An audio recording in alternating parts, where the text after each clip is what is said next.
பொதுக்காலம் 10ஆம் ஞாயிறு மறையுரை.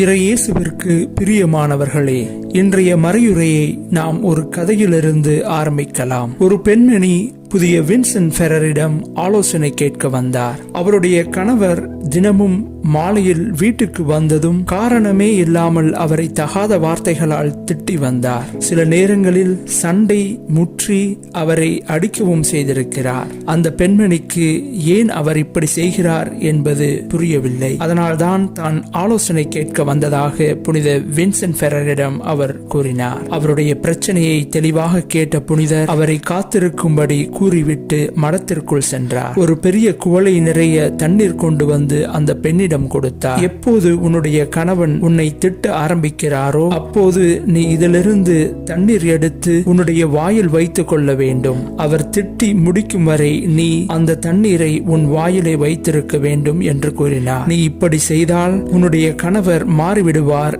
என்றார் அவர். அவரிடமிருந்து தண்ணீரை பெற்று சென்ற அந்த பெண்மணியும் அவ்வாறே செய்தார். சில நாட்கள் கழித்து அந்த பெண்மணி புனிதரிடம் திரும்பி வந்து, ஃபாதர், நீங்க கொடுத்த தீர்த்தம் உண்மையிலேயே மிகவும் சக்தி வாய்ந்தது. என்னுடைய கணவர் மனம் மாறிவிட்டார். அவர் மிகவும் அமைதியாகிவிட்டார். இப்போதெல்லாம் அவர் என்னை திட்டுவதே இல்லை என்று கூறினார். உங்கள் புனித தீர்த்தம் உண்மையிலே நல்லா வேலை செய்திருக்கிறது ஃபாதர் என்றார் அவர். அதற்கு புனித வின்சென்ட் ஃபெரர், நான் உனக்கு கொடுத்தது வெறும் கிணற்று தண்ணீர் தான். இதனால் புதுமை நடக்கவில்லை. நீ உன் கணவன் திட்டும் போது பதில் பேச முடியாமல் உன்னுடைய வாயில் அந்த தண்ணீர் இருந்ததால் நீ அமைதியாயிருந்தாய். உன்னுடைய பொறுமையால் தான் இன்று உன்னுடைய கணவர் மாறியிருக்கிறார். எனவே எப்போதெல்லாம் சண்டை வருகிறதோ அப்போதெல்லாம் நீ பொறுமையாய் அமைதியாக இருந்தாலே எல்லாம் சரியாகிவிடும். ஏனென்றால் பொறுமைக்கு அதிக சக்தி இருக்கிறது என்று கூறினார். இன்றைய நற்செய்தி நமக்கு தருகின்ற செய்தியும் இதுதான். இன்றைய நற்செய்தியிலே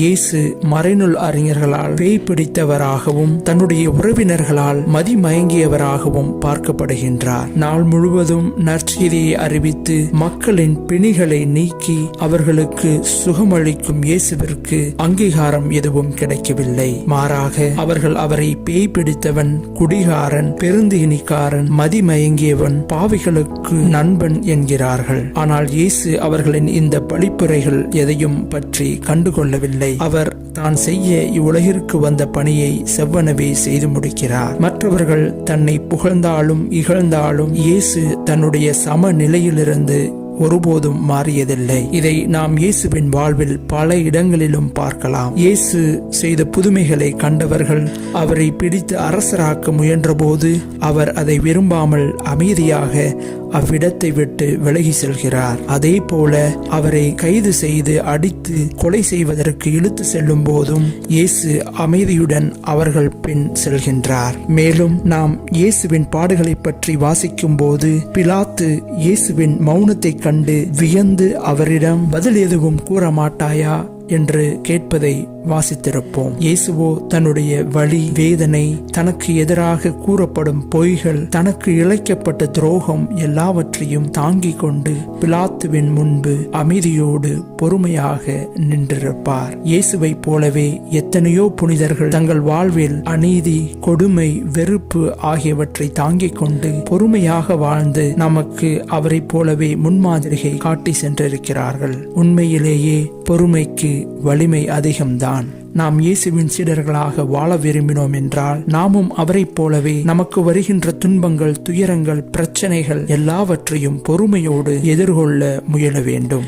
இவ்வுலக சூழ்நிலையில் நல்லவர்களாக வாழ்வது கடினம்தான் என்பதை நாம் முதலில் ஏற்றுக்கொள்ள வேண்டும். நாம் நல்லவர்களாக வாழும்போது பலரும் நம்மை பற்றி தவறாக பேசி நம் மீது அவர்கள் கொண்டுள்ள பொறாமையால் நம்மை பற்றி இல்லாதவை பொல்லாதவை எல்லாம் கூறி இகழ்ந்து பேசி நமக்கு எண்ணற்ற துன்பத்தை தரும்போது அதை கண்டு நாம் மனம் கலங்கி நல்லவனாக வாழ்ந்து நான் என்ன பயன் அடைந்தேன், நான் நல்லவனாக வாழ்ந்ததால் துன்பந்தான் படுகிறேன் என்று நல்ல வழியிலிருந்து தவறான வழிக்கு சென்றுவிடக்கூடாது. அப்படி நம்முடைய மனம் சிந்திக்கும் போது இன்றைய நற்செய்தியை நாம் நினைவில் கொள்ள வேண்டும். உத்தமராக வாழ்ந்த இயேசுவிற்கும் இதுதான் நேர்ந்தது. ஆனால் அவர் எல்லாவற்றையும் பொறுமையோடு எதிர்கொள்கின்றார். அதை போல நாமும் மற்றவரின் பழிப்புரைகளை கண்டு கவலைப்படாமல் இயேசுவை போல நம்முடைய வாழ்வை அர்த்தமுள்ளதாக, கடவுளுக்கு பிடித்ததாக, நமக்கும் பிடித்ததாக வாழ முயற்சி செய்யும். செய்வோம். எல்லாம் அல்ல நம் அன்பு இறைவன் தூய ஆவியின் உன்னத கனியான பொறுமையை நமக்கு அருள்வாராக. ஆமேன்.